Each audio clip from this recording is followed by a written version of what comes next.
Hello bes, magandang araw. Naisama nga pala kami ngayon dito. Dito bes sa may Dinosaur Island, dito sa may Pampanga. At ayun na nga bes, bumili na muna kami ng ticket para makapasok na kami. At pagpasok namin bes, nakakita ko ng isang magandang babae. Grabe, diwata yata itong nasa harapan ko. Ngayong araw nga po pala bes, kasama namin yung mga artist ni Michelle, si tatay, saka yung mga makukulit naming mga pamangkin. At pagkapasok bes, na pagkapasok mo dito sa may Dinosaur Island, meron agad yung bubungad ng mga dinosaur. Agad. One more. Sama mo sila lahat. Dalawa kayo. Bili. At ayun na nga si Marion bes, unang-una na pumasok sa amin. Gusto niya na mamit yung mga dinosaur sa loob. At yung unang bumugod sa amin na dinosaur bes ay Bronchosaurus bes. Ewan ko kung tama yung pronunciation ko. At ang pagkakaalam ko bes, herbivore yung dinosaur na to. At ang gaganda nga pala bes ng pagkagawa sa mga dinosaur na to. Parang gawa siya sa rubber bes. Tapos nag-create siya ng sounds bes kasi para meron din siyang sensor. Na kapag mayroong malapit na tao sa kanya bes, nag-create siya ng sound. At ito nga bes, nakakita kami na Michelle ng sugatan na dinosaur. Parang nakadilat siya. Sa kabila naman may ano.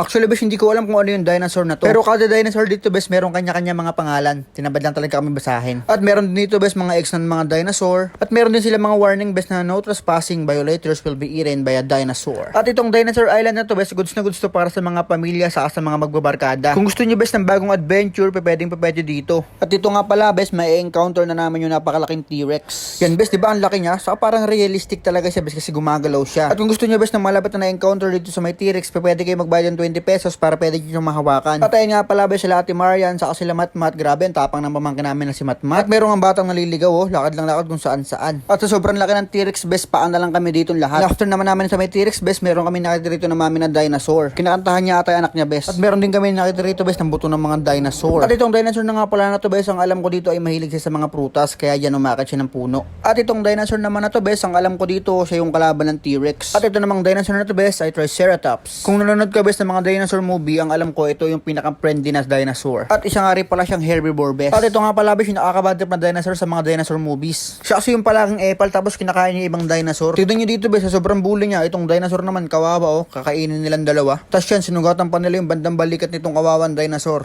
At ito naman bes, parang lizard the dinosaur. Tapos dito bes, pwede ka rin maghanap ng fossil. At ayun nga pala si Marion bes, naghahanap siya ng fossil ng dinosaur dito. At meron nga din pala dito ang ulo bes ng Triceratops. Wow, ikaw ba yan? Doming zoo? Doming Zugat. Ang ganda talaga dito bes, sa may Dinosaur Island. Marirelax ka talaga. At siguro bes, ang biyahe mo pala dito kung taga Manila ka, siguro tatagal ng mga isang oras sa kakalahati. At itong dinosaur nga pala na to bes, nandudurato. Nandudura siya ng laway niya bes. So para mapunta sa kabila bes, kailangan mo lang maglakad dyan sa mga bato-bato na yan para mapunta ka dun sa may nandudura ng dinosaur. Grabe, pag sinumin sa kanya nahihiya, ayaw naman dura. Ayun lang bes, maraming salamat sa panonood.